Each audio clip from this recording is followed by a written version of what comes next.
आखिर कौन नशे की दवा देकर फायदा उठाना चाहता था एक शादीशुदा औरत का? क्या अपनी बेटी की खातिर अनिका कर लेगी रोहित मारवा से शादी? और आखिर कौन आ गया था अनिका के कमरे में, जिसे देख डर के मारे चीख पड़ी थी अनिका?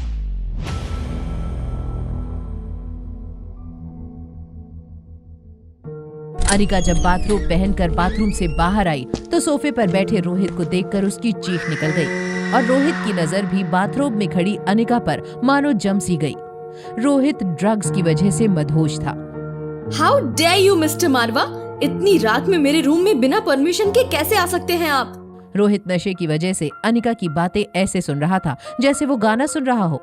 तभी वो अनिका के करीब आया और अपनी उंगली अनिका के होठों पर रखी। अनिका फिर भी शांत नहीं हो रही थी कि तभी रोहित ने अनिका को किस कर लिया। अनिका ने बहुत कोशिश की पर रोहित नहीं हट रहा था, तो उसने रोहित के पैरों के बीच में मारा। तुमने इतनी रात में अपने कमरे में बुलाया और अब खुद ही लात मार रही हो। What is wrong with you? Mister Marwa, क्या बकवास कर रहे हैं आप? बकवास? आपने ही नोट भेजा था जिसमें लिखा था meet me in my room. Mister Marwa, आप पागल हो चुके हैं। मैं अभी पुलिस को कॉल करती हूँ। अनिका अपना फोन लेने के लिए आगे बढ़ी ही थी कि तभी रोहित ने उसका हाथ पकड़ा। अनिका ने तुरंत रोहित का हाथ उल्टा करके उसे गिरा दिया। अनिका फिर फोन लेने के लिए आगे बढ़ रही थी, तभी रोहित ने उसका बाथरोब पकड़कर उसे रोकने की कोशिश की और बाथरोब उसके हाथ में रह गया। अनिका जल्दी से रूम में लगे पर्दे के पीछे छिप गई। बदतमीज, मुझे मेरे कपड़े लेने हैं। तुम वॉल के साइड मुंह करके खड़े हो जाओ। और मैं आपकी बात क्यों मानूं? तो इतना समझ लेना, तुम इस रूम के बाहर जिंदा नहीं जा पाओगे। अनिका को भी नशे का असर होने लगा था। उसे समझ नहीं आ रहा था कि वो कैसे रोहित से अपनी बात मनवाए। अनिका रोहित के लड़खड़ाते हुए कदम देखकर समझ गई थी कि उसे भी किसी ने ड्रग्स दिए थे। तभी अनिका ने कहा, आपको भी किसी ने ड्रग दिया क्या? क्या मतलब किसी ने? आपने ही दिया होगा। होश में है आप? मैं भला क्यों ड्रग दूंगी? मैं तो जहर भी ना दूं आपको। रोहित अनिका की ये बात सुनकर वॉल की तरफ मुड़ गया। कुछ टाइम बाद अनिका रूम से कपड़े पहनकर वापस आई तो समझ चुकी थी कि उन दोनों को किसी ने ड्रग दिया था, जिसका असर रोहित पर काफी ज्यादा हो रहा था। देखिए मिस्टर मारवा, जो ड्रग आपको और मुझे दिया गया है वो अपना काम शुरू कर चुका है। आपको कंट्रोल रखना होगा। मुझे आप में पहले भी कोई इंटरेस्ट नहीं था और ना अब है। तब तो आपको मेरे इंटरेस्ट के बारे में समझ आ गया होगा। रोहित की ये बात सुनकर अनिका ब्लश करने लगी, लेकिन इसके पहले की सिचुएशन आउट ऑफ कंट्रोल हो जाती। अनिका ने रोहित को स्वीट से बाहर भेजना जरूरी समझा, लेकिन अनिका के बार बार कोशिश करने के बावजूद गेट नहीं खुला। शायद गेट बाहर से लॉक है और ये शख्स वही होगा जो चाहता है हम दोनों। Shut up! आप सीसीटीवी का अकाउंट और पासवर्ड बताइए। इस ऐप के जरिए हम सीसीटीवी कैमरा फुटेज चेक कर सकते हैं कि हमें ड्रग देने वाला शख्स कौन है। रोहित अनिका की इस बात से बहुत इम्प्रेस हो गया। जैसे ही अनिका ने लैपटॉप में सीसीटीवी फुटेज खोली, उन्हें गेट के बाहर 3 लोग नजर आए। थोड़ा ध्यान से देखने के बाद रोहित को रियलाइज हुआ कि ये तो सनी और आर्यन जैसे लग रहे हैं। तभी अनिका की नजर रिया पर गई। ये तो मेरी बेटी रिया है। आर्यन? ये मेरा बेटा आर्यन लग रहा है। अब समझ में आया इतनी गिरी हुई हरकत कौन कर सकता है। ये बीच में खड़ा आदमी आपका छोटा भाई है ना? आपके छोटे भाई से उम्मीद भी क्या हो सकती है मिस्टर मारवा? गेट के बाहर खड़े रिया, आर्यन और सनी अंदर की आवाजें सुनने की कोशिश कर रहे थे। अनिका और रोहित की लड़ाई से बाहर बहुत शोर हो रहा था कि तभी रिया ने पूछा, सनी चाचू, मॉम एंड डैड इतना झगड़ क्यों रहे हैं? मेडिसिन सही से काम नहीं किया क्या? देखो, मेरी दी गई दवा का असर सिर्फ बड़ों पर होता है। तुम लोग टेंशन मत लो, दवा सही काम कर रही है। कहीं ये दोनों झगड़कर एक दूसरे को चोट ना पहुंचा दे। प्यार तो बहुत दूर की बात है चाचू, दोनों बात भी नहीं करेंगे फिर। बेटा, अंदर जो होने वाला है वही प्यार बढ़ाएगा उन दोनों के बीच। लास्ट टाइम जब ऐसा झगड़ा हुआ था तब तुम दोनों पैदा हुए थे। बस एक बार मम्मा दादी का इलाज कर दे, उसके बाद उन्हें सब सच बता देंगे। अगर मॉम एंड डैड तब तक एक दूसरे के प्यार में नहीं पड़े तब हम क्या करेंगे? तब हम उन्हें ज्यादा फोर्स नहीं करेंगे। सनी, गेट खोलो अभी के अभी। अगर मेरे 10 गिनने तक तुमने गेट नहीं खोला तो तुम सोच नहीं सकते मैं तुम्हारा क्या हश्र करूंगा। 1 2 3 4 5 6 7 8। आर्यन कहाँ है? रूम में भाई, उसे अंदर भेज दिया हूँ। रोहित गुस्से में सनी का हाथ पकड़कर अपने स्वीट में ले गया। तभी अनिका बाहर आकर रिया को खोजने लगी। रिया सनी के गेट खोलने से पहले ही स्टेयर्स पर छिप गई थी। अनिका ने रिया को देखा और स्वीट में लेकर चली गई। अनिका और डरी हुई रिया डाइनिंग टेबल पर बैठकर एक दूसरे को काफी देर से देखे जा रहे थे कि तभी तुम चाहती हो मैं रोहित मारवा से शादी कर लूं? यस मम्मा, जरा सोचो आप दोनों साथ में कितने अच्छे लगोगे। वो इतने हैंडसम हैं, इतने पैसे वाले और इतने इंटेलिजेंट भी। तो ये प्लानिंग किसकी थी तुम लोगों में से? सनी चाचू का प्लान था ये। रोहित और अनिका को मिलाने की प्लानिंग अब सनी को भारी पड़ रही थी। फिलहाल वो रोहित के सामने डर और शर्म के मारे अपना सर झुकाए खड़ा था कि तभी रोहित एकदम से अपनी चेयर से उठ खड़ा हुआ। सॉरी भैया, प्लीज थप्पड़ मत मारिए। आप इतने यंग हैंडसम हो, फिर भी सिंगल हो और आर्यन को भी एक माँ की जरूरत है, तो मैंने सोचा कि भैया को नशे की दवाई देके किसी लड़की के रूम में बंद कर दूं ताकि उनकी सेटिंग हो जाए। वो लड़की मुझ पर हैरेसमेंट का केस कर सकती थी, ब्लैकमेल कर सकती थी और सॉरी, मैंने सोचा नहीं था कि ऐसा कुछ हो जाएगा। अगले 6 महीने तक तुम्हारी पॉकेट मनी बंद, ना मुझसे ना घर वालों से पैसे मिलेंगे तुम्हें। बस I mean, बस कीजिए भैया, इतनी बड़ी सजा मत दीजिए।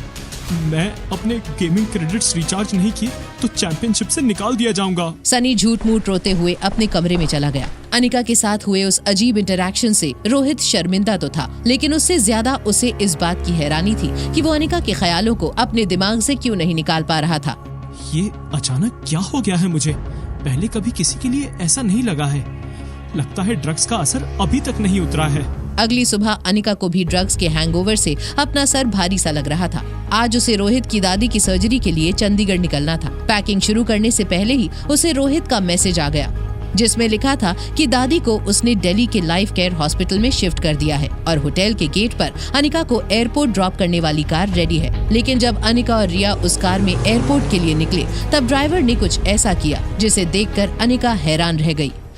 ड्राइवर, एयरपोर्ट गेट तो राइट में चला गया। आप ये गाड़ी किस रूट से ले जा रहे हैं? ये रास्ता डायरेक्ट रनवे पर जाता है मैडम। ये देखिए, सामने आपका प्राइवेट जेट रुका हुआ है। वाह मामा, हम तो सुपरस्टार की तरह ट्रैवल करने वाले हैं, लेकिन हमारे प्राइवेट जेट में ये कौन स्ट्रेंजर्स जा रहे हैं? अरे ये तो किशन मामा और अंजलि मामी है। तुम मिली तो हो उनसे, याद नहीं? अरे हाँ, कैसे हैं आप, मेरे ग्रैंड मामा मामी? रिया ने तुरंत ही समझ लिया था कि उसकी जगह आर्यन पिंक फ्रॉक पहनकर इन्हीं रिश्तेदारों से मिलने गया था। वो किशन अंकल के साथ फ्लाइट के आगे वाली सीट पर बैठ गई। रोहित का प्राइवेट जेट बहुत ही शानदार था। उसके पीछे के साइड में तो बड़े से बेडरूम्स भी बने थे। एक सोफे पर बैठते हुए अनिका ने अंजलि से कहा, मामी आप अचानक यहाँ कैसे? ये सब रोहित की वजह से पॉसिबल हुआ है बेटा। उसे जैसे ही पता चला तुम हमारी भांजी हो, उसने हमारा ट्रेवल साथ में बुक कर दिया। जिस हॉस्पिटल में तुम रोहित की दादी का ऑपरेशन करने वाली हो, सोच रही हूँ उसी हॉस्पिटल में इन्हें ऑब्जर्वेशन के लिए ले आऊं। बहुत अच्छा आइडिया है मामी। अब मैं कुछ देर रेस्ट कर लेती हूँ ताकि ऑपरेशन के लिए फ्रेश रहूँ। आप प्लीज रिया पर नजर रखिए, वो मामा जी को ज्यादा परेशान ना करे। फिक्र मत करो बेटा, इतने सालों बाद पोती नसीब हुई है, थोड़ा परेशान करने दो उसे। कुछ ही देर में फ्लाइट दिल्ली लैंड हुई और अंजलि मामी के साथ रिया को उनके घर के लिए रवाना करके अनिका किशन मामा को लेकर लाइफ केयर हॉस्पिटल पहुंची। वीवीआईपी रूम में एडमिट होते ही किशन अंकल अनिका से टकरार करने लगे। ये नाइंसाफी है बेटा, अंजलि को रिया के साथ खेलने भेज दिया और मुझे यहाँ हॉस्पिटल में अकेला छोड़ दिया। अरे अब मैं पूरी तरह ठीक हूँ। ऑपरेटिंग रूम के बाहर रोहित का पूरा परिवार मौजूद था, लेकिन अपनी दादी की फिक्र करने के बजाय सब रोहित और आर्यन को ताने मारने में लगे हुए थे।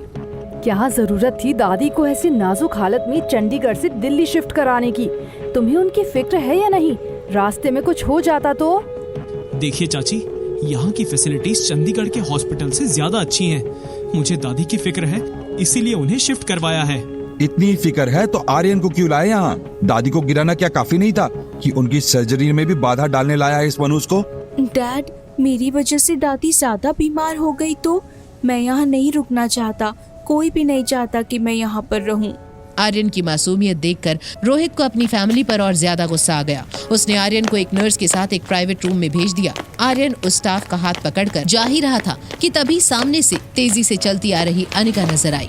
आर्यन ने जल्दी से अपना चेहरा नर्स के पीछे छुपा लिया। ऑपरेशन रूम के बाहर पंकज, आयुष, लड्डू और बाकी के मारवा परिवार के लोग दादी माँ के लिए मगरमच्छ के आंसू बहा रहे थे। अनिका वहाँ खड़ी ये सब देख रही थी। वो चुपचाप ऑपरेशन थिएटर में चली गई और जैसे ही उसने दादी माँ की हालत देखी, उसने जल्द से जल्द अपना प्रोसीजर शुरू किया। अनिका दादी को चेक कर रही थी, तभी रोहित अनिका के पास जाकर बोला, दादी माँ को कैसे भी ठीक कर दीजिए। डॉक्टर तो भगवान का रूप होते हैं।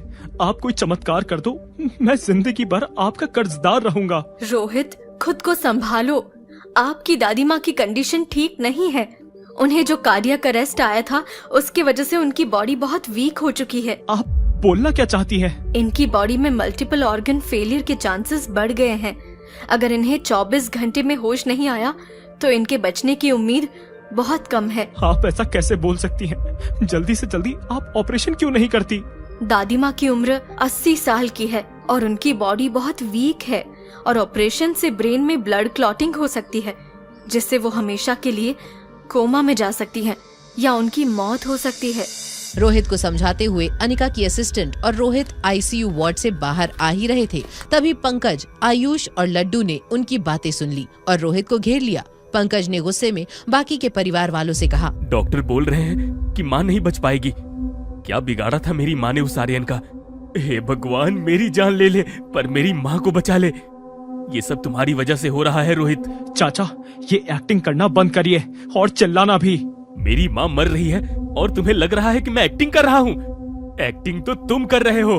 आंखों पर पट्टी बांध रखी है तुमने। पापा, आर्यन दिमागी तौर से बीमार है।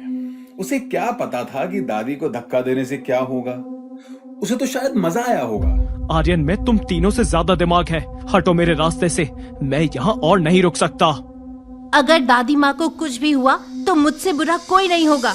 लड्डू हॉस्पिटल कॉरिडोर से प्राइवेट रूम की तरफ दौड़ा। रोहित ने तेजी से उसको पीछे से पकड़ लिया और रोकने की कोशिश करने लगा, जिससे लड्डू जमीन पर गिर गया और जोर जोर से रोने लगा। पंकज और आयुष ने लड्डू को उठाया। लड्डू ने रोहित की तरफ उंगली से इशारा करते हुए कहा, रोहित चाचा ने मुझे जोर से जमीन पर पटक दिया। तुम्हें शर्म नहीं आती है? एक छोटे बच्चे को ऐसे ट्रीट करते हो? इस बच्चे को कुछ मैनर सिखाओ, और अगर नहीं सिखा सकते तो मेरे पास भेज दो। 2 दिन में बड़ों के साथ कैसे पेश आते हैं सिखा दूंगा।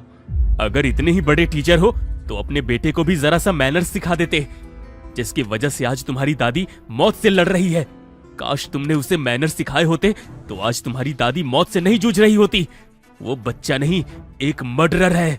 जबान संभाल के, मेरा बेटा कोई खूनी नहीं है। रोहित, मैं तुम्हारी फीलिंग्स को समझता हूँ, पर गुस्सा करने से सच्चाई बदल नहीं जाएगी। सच ये है कि मेरे आर्यन को किसी ने फंसाने की कोशिश की है। कोई क्यों करेगा ऐसा? तुमने सीसीटीवी की फुटेज देखी है? उसमें साफ साफ दिख रहा है कि तुम्हारे बेटे आर्यन ने ही दादी को धक्का मारा था। उसमें आर्यन का चेहरा तो नहीं दिख रहा है ना? बार बार एक ही बात बोल के झूठ को सच बनाने की कोई जरूरत नहीं है। झूठ और सच का फैसला दादाजी करेंगे। उन्होंने सीसीटीवी की क्लिप देखी है और उन्होंने अपना फैसला भी तैयार कर लिया है। अगले हफ्ते फैमिली मीटिंग में वो आर्यन को मारवा खानदान से हमेशा के लिए निकाल देंगे। मैं ऐसा होने नहीं दूंगा आयुष। मास्क पहना हुआ आर्यन हॉस्पिटल कॉरिडोर में चुपके से सब कुछ सुन रहा था। उसकी आंखों से आंसू गिरे जा रहे थे और वो खुद को रोक नहीं पा रहा था। उसे पता था कि उसकी दादी माँ को जो इंसान बचा सकता था वो उसकी माँ थी। वो भागते हुए अनिका के पास गया और उसके पैर पकड़कर फूट फूट कर रोते हुए बोला, प्लीज दादी माँ को बचा लीजिए। रोना बंद करो और मेरा पैर छोड़ो। मुझे प्रॉमिस करो कि आप दादी माँ को बचा लोगे। मैं झूठे प्रॉमिस नहीं करती। और तुम हो कौन? सीसीटीवी फुटेज और विटनेस के तौर पर घर के नौकर की गवाही ने आर्यन के बचने के सारे रास्ते बंद कर दिए थे। पर रोहित के पास अभी भी मौका था, क्योंकि सीसीटीवी फुटेज में धक्का देने वाले की शक्ल नहीं दिख रही थी और नौकर ने भी आर्यन को दादी माँ से सिर्फ बहस करते हुए सुना था। जिंदगी और मौत की लड़ाई से जूझ रही दादी माँ को क्या बचा पाएगी अनिका? क्या होगा आर्यन का अंजाम अगर रोहित नहीं साबित कर पाया उस पर लगे हुए झूठे इल्जाम? कौन था वो जिसने दादी माँ को सीढ़ियों से धक्का दे दिया? और क्या अपने बेटे को पहचान पाएगी अनिका? जानने के लिए देखिए अगला एपिसोड सिर्फ पॉकेट FM के YouTube चैनल पर। और एक लड़की को देखा तो के सारे एपिसोड्स को सुनने के लिए डिस्क्रिप्शन में दी गई लिंक से डाउनलोड कीजिए पॉकेट FM ऐप।